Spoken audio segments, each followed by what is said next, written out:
바울의 영적 아들 디모데가 힘들게 목회를 하는 것을 보면서요, 그 디모데를 향해서 바울이 격려하면서 또 용기를 가지고 첫 목회하는 마음으로 힘들지만 계속하여서 목회할 것을 독려하고 있습니다. 바울은 디모데를 격려하는 그 방법으로 바울 자신의 삶 속에서 하나님이 동행한 것과 그리고 최후에 하나님 앞에 어떻게 서야 될 것인가를 말씀을 통해서 제시를 해주고 있습니다. 바울은 삶의 종점이 이렇게 말하고 있습니다.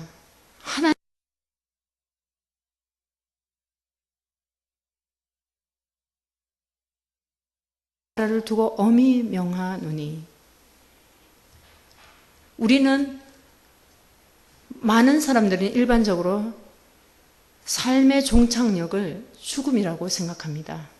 그러나 오늘 디모데후서의 말씀에 4장 1절에 보면은 하나님 앞과 살아있는 자와 죽은 자를 심판하실 그리스도 예수 앞에서 그가 나타나실 것과 그의 나라를 두고 엄히 명하노니 이렇게 말씀하고 있습니다. 즉 삶의 종점은 죽음과 동시에 하나님 앞에 심판대 앞에 선다는 것을 말해주고 있습니다. 그래서 하나님 앞과 산 자와 죽은 자를 심판하실 그리스도 예수 앞에서 그의 나타나실 것과 그의 나라를 두고 엄히 명한다. 그러면서 전도하라고 이렇게 말하고 있는 것을 볼 수가 있습니다. 성경에서는 죽음이 종착역이 아니라 하나님의 심판대라는 사실을 분명하게 이 말씀에서 말씀해 주고 있습니다. 히브리서 9장 27절에 보면요, 한 번 죽는 것은 사람에게 정해진 것이고 그 후에는 심판이 있다, 그런 말씀을 해주고 있습니다. 그래서 그 심판을 위하여 하나님은 산자와 죽은 자 모두를 심판하신다는 거죠. 그 이유는 오늘 본문에 나타난 대로 하나님의 나라를 완성하시는 것이 바로 심판임을 말씀해 주십니다. 예수님은 우리가 의로운 자가 되게 하시려고 또 우리를 의로운 자가 되게 하시고자 우리의 공로로 구원을 얻게 하신 것이 아니라 철저하고 완벽한 구원을 이루시고자 예수님 자신의 몸으로 행해 주셨습니다. 그런데 우리가 그 은혜를 잊어버릴 때가 많아요. 왜냐하면 우리가 생활에 치이고 또 뭐 이런저런 고통스러운 것을 막 극복하려고 힘쓰고 애쓰고 그럴 때가 많죠. 그런 삶에 지치다 보니까요, 하나님의 은혜를 놓쳐버리고 또 우리가 잊어버리고 살 때가 많이 있습니다. 우리가 기억해야 할 것은 어떠한 어려움과 고통 속에서도 하나님의 은혜를 잊어버리면 안 되겠어요. 철저하게 예수님의 공로로 우리는 사함을 받았고 구원을 받았습니다. 그 은혜는 우리 평생 사는 날 동안 잊어버리면 안 되겠습니다. 아무리 고달프고 힘들고 지쳐도 이 은혜만큼 우리가 꼭 붙들고 가야 할 것이라고 우리는 믿습니다. 최후의 심판대에서 하나님의 백성에게 하나님은 무엇을 질문할 것이라고 우리가 생각 한번 해볼까요? 오늘 말씀에 제가 다 안 읽었는데요. 4장에 쭉 읽어보면요, 2절에 보면은 너는 말씀을 전파하라. 때를 어떤지 못했던지 항상 힘쓰라. 범사에 오래 참음과 가르침으로 경책하며 경계하며 권하라. 우리가 최후의 심판대 앞에서 전도를 했느냐 안 했느냐 앞에 우리가 서게 될 것이라고 암시해 주는 말씀이죠. 이 말씀을 영어 성경에는요, 말씀을 가르쳐라. 복음을 전할 시기가 형성되든지 전할 수 있는 시기가 형성되지 않든지 언제나 화급하다는 것을 알아라. 그리고 격려하고 책망하고 때로는 확신 있게 하라. 이 일을 할 때 인내하는 것과 가르치는 것에 실패하지 않도록 하라. 매우 강한 표현이에요. 왜 이같이 강한 표현을 하였을까? 단순히 말씀을 전파하는 것에 강조한 것일까요? 이것은 그렇지 않다고 판단이 됩니다. 오늘 말씀을 심판이 있음을 알고 전도하라, 이런 말씀이에요. 바울이 4장 1절에 전제가 없이 말씀을 전파하라고 하였으면 분명히 복음 전파만을 말한 것이라고 할 수 있는데요. 본문은 분명한 심판대 앞에 설 우리의 모습을 보면서 제시한 것을 볼 수가 있습니다. 우리가 반드시 심판대 앞에서 복음을 전하였는가 아닌가 하는 그 문제에 집중할 것이라는 것을 암시하고 있는 것이에요. 그래서 1절에 엄히 명한다. 완전한 명령이에요. 이것은 해도 되고 안 해도 되는 문제가 아니고 엄히 명하노니 복음을 전하라, 이렇게 말씀하고 있습니다. 바울은 복음을 전할 때의 마음가짐도 함께 지시해주고 있어요. 먼저 복음 전하는 시간이나 계절 이런 등등 탓하지 말고 기회가 주어지면 하라는 것이에요. 저도 종종 그렇습니다. 전도 나가려고 하면요, 오늘은 비가 오는구나, 아유 오늘은 안 나가야 되겠다, 오늘은 바람이 세차게 부네, 아 오늘은 좀 안 나가야 되겠다 등등 핑계를 많이 댑니다. 그러나 오늘 말씀해 보니까 어떤 계절 등에 무엇을 탓하지 말고 환경을 탓하지 말고 기회가 주어지면 하라고 명령하고 있습니다. 때를 어떤지 못 어떤지 항상 힘쓰라, 이렇게 말씀하고 있습니다. 그러면서 인내의 시간을 가져라, 이렇게 또 본문은 말씀하고 있습니다. 단번에 결실을 얻으려고 하지 말고 인내하고 오래 참으라, 기다려라, 그런 말씀도 함께 해주고 있습니다.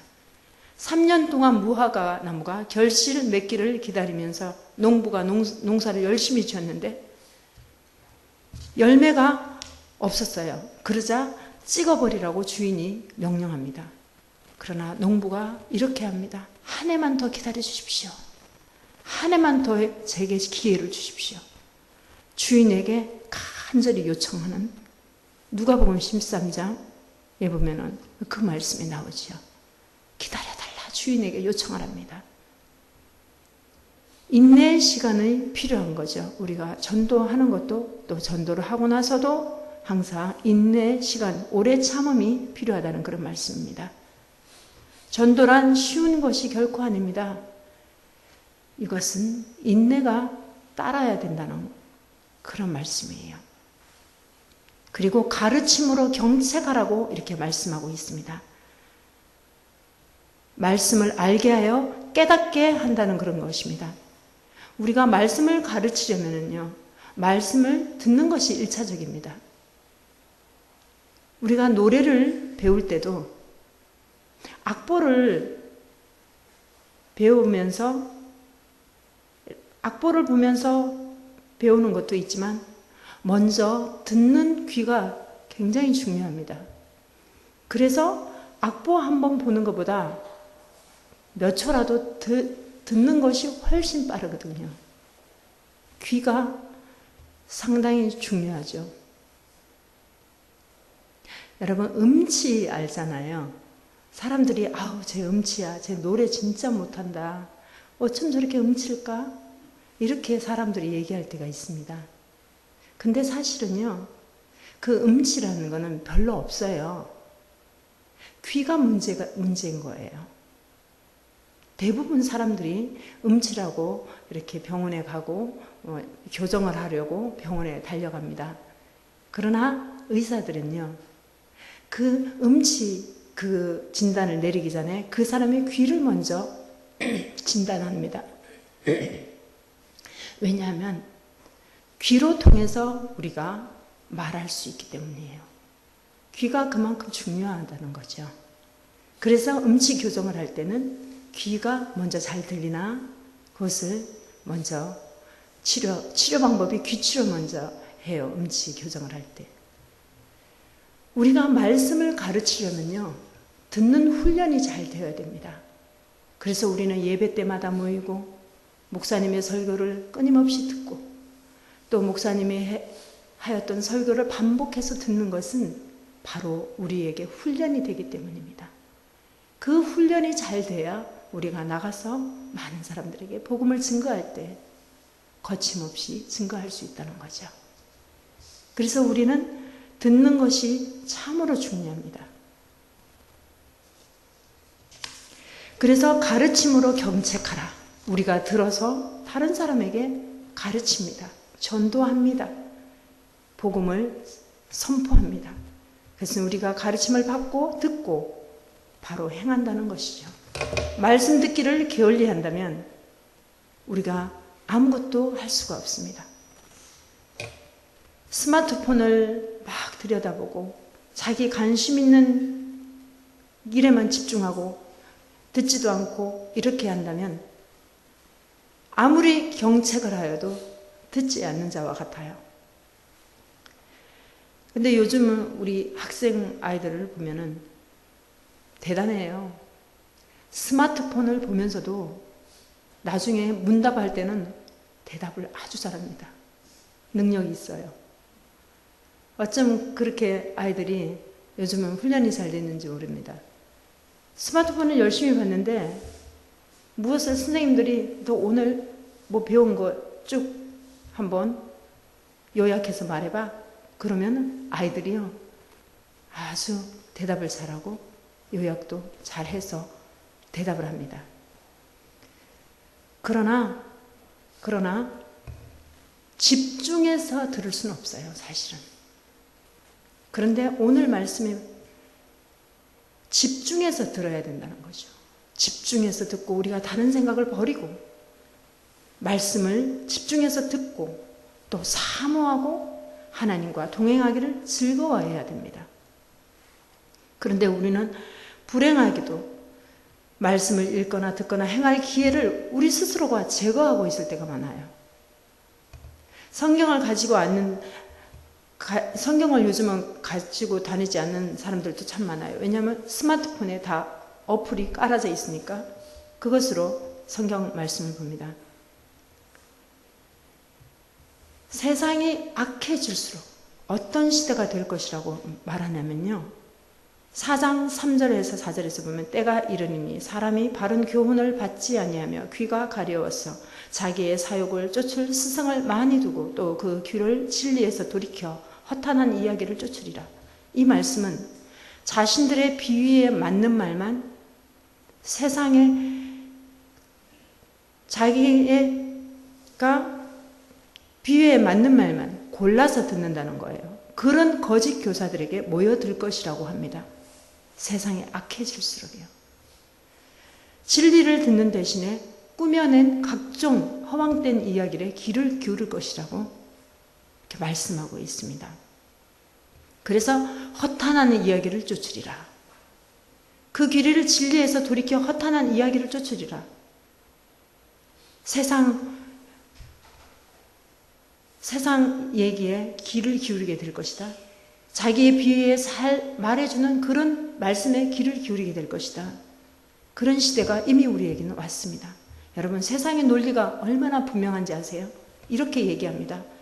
왜 하나님을 믿으면 됐지 세상 즐거움까지 빼앗길 필요가 어디 있나?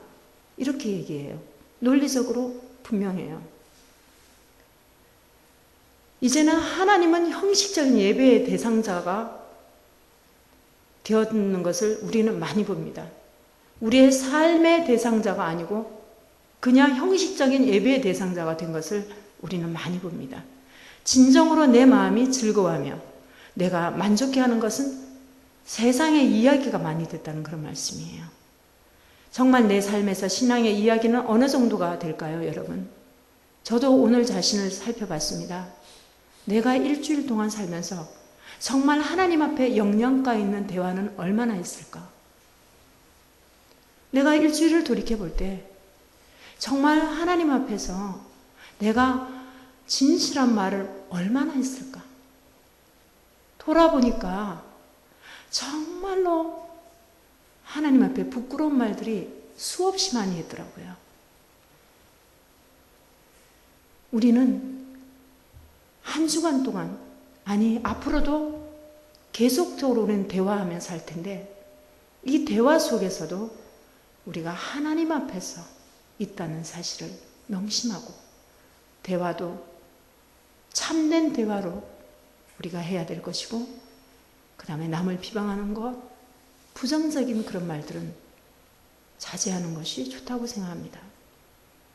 그런데 바울 자신은 어떤 삶을 살았다고 이야기하는가 하면요, 너는 모든 일에 근신하여 고난을 받으며 전도인의 일을 하며 내 직무를 다하라. 관제와 같이 벌써 내가 부음이 되고 나의 떠날 기약이 가까웠도다. 내가 선한 싸움을 싸우고 나의 달려갈 길을 마치고 믿음을 지켰다. 바울처럼 이렇게 고백할 수 있다면 얼마나 좋을까요? 바울은 자기의 죽음을 알았습니다. 자기가 이제 죽음이 가까웠다는 걸 알았습니다. 어쩜 이렇게 죽음 앞에 당당할 수 있을까요? 자기의 죽음을 알고 이렇게 내가 선한 싸움을 다 싸웠다. 그리고 나는 나의 달려갈 길을 마쳤다. 그리고 믿음을 지켰다. 내가 이제 하나님 앞에 선다. 담대하게 죽음을 두려워하지 않고 이렇게 고백하는 사도 바울을 보면서 우리의 삶도 나의 달려갈 길을 마쳤다. 내가 믿음을 지켰다. 이제 떠날 기약이 가까웠다.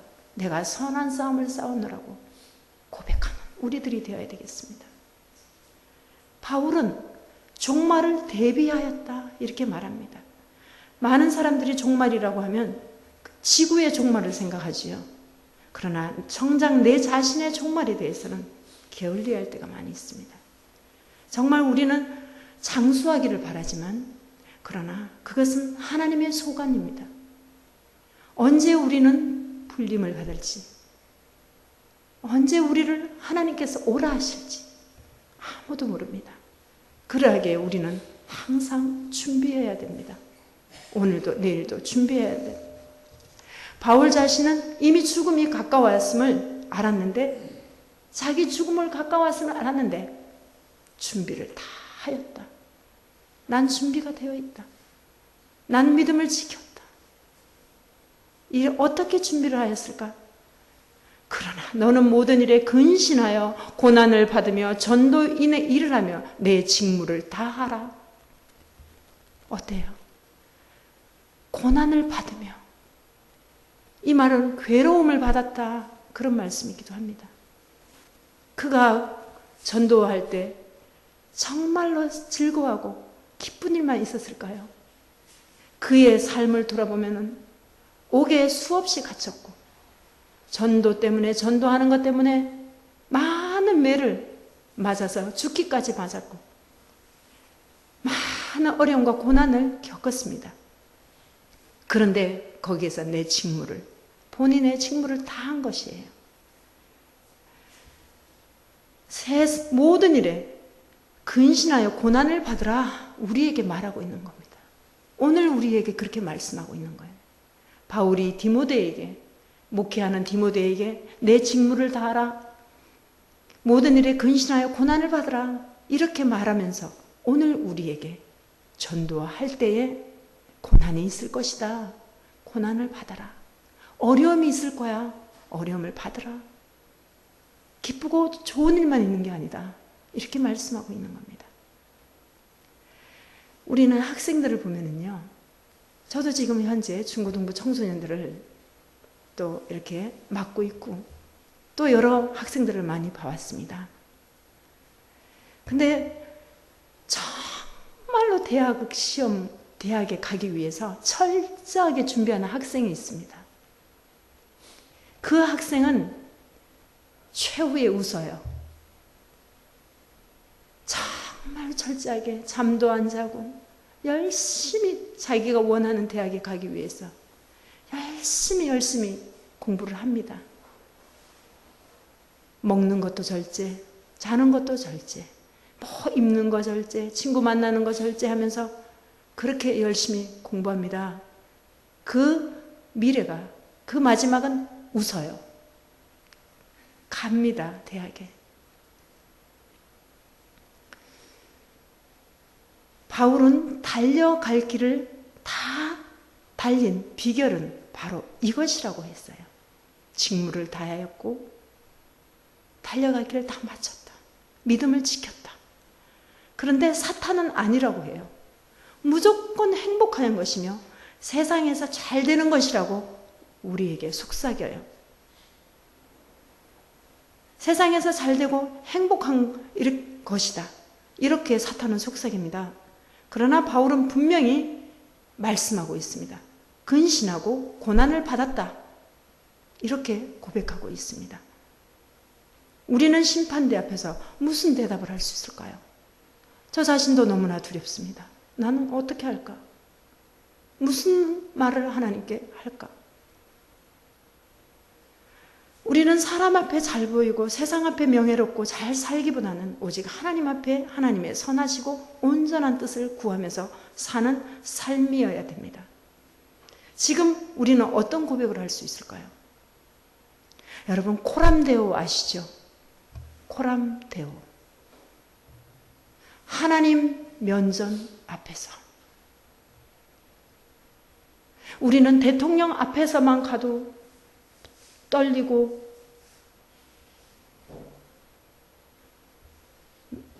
최단 예의를 갖춥니다. 부모님 앞에서, 누구 앞에서. 그런데요, 코람데오 앞에서, 하나님 앞에서 내가 어떻게 서 있나? 하나님 앞에서 내가 지금 무엇을 하고 있나? 하나님 앞에서 내가 내 직무를 다했나? 하나님 앞에서 내가 진실로 충성을 했는가? 하나님 앞에서 내가 전도를 하였는가? 코람데오의 정신을 가지고 하나님의 면전 앞에서 이런 삶을 산다면 우리가 조금은 하나님 앞에 섰을 때 그래도 하나님, 정말 부끄럽지만 아버지 앞에, 하나님 앞에 왔습니다 하고 고백할 수 있지 않을까요? 하나님이 복음 전도자에 우리에게 주신, 성경을 주신 목적은 전도하라는 겁니다. 이제 우리는 전도해야 됩니다. 우리는 하나님 앞에서 전도해야 합니다. 심판대 앞에 설 그날을 상기하면서 전도해야 됩니다. 때가 왔습니까? 빨리 전도해야 되고, 때가 안 왔습니까? 전도하기를 기다려야 되고, 전도했습니까? 참고 인내하며 기다리고 기도해야 되고요.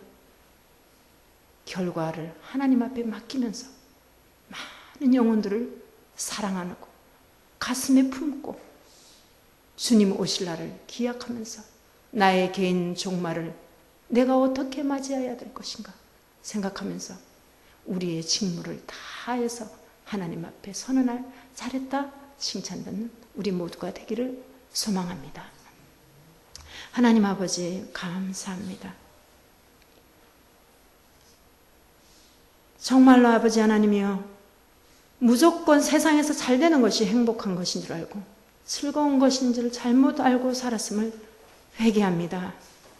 사랑하는 아버지여, 우리에게는 정말로 고통이 있고 전도자의 직무를 하기 위해서 고난이 따른다고 오늘 말씀을 통해서 분명하게 알았습니다. 하나님이여, 바울은 정말로 그 직무를 다했고 달려갈 길을 마쳤고 믿음을 지켰고 전도자의 직무를 다해서 하나님 앞에 기쁨으로 그가 믿음을 지켜놓으라고 고백한 것처럼 사랑하는 아버지여, 우리는 부족하지만 우리의 주어진 환경에서 복음 전하며 살아갈 수 있도록 주님 도와주시옵소서. 아버지, 이 핑계 저 핑계 되지 않기를 원합니다. 하나님이여, 환경을 탓하지 않기를 주여 원합니다. 아버지 하나님이여, 고난을 받고 아픔이 있어도 주의 복음을 담대히 증거할 수 있도록 우리 모두에게 은혜를 베풀어 주시옵소서. 주여, 많은 영혼들을 위하여 무릎 꿇게 하시고 그 영혼들을 아버지 하나님 향하여 달려갈 수 있도록 은혜를 베풀어 주시옵소서. 모든 것을 하나님 앞에 감사 올리며 거룩하신 예수님의 이름으로 기도드립니다. 아멘.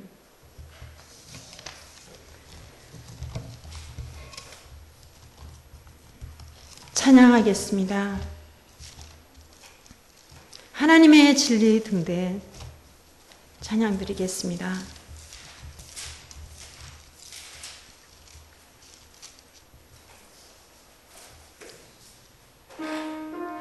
510장입니다.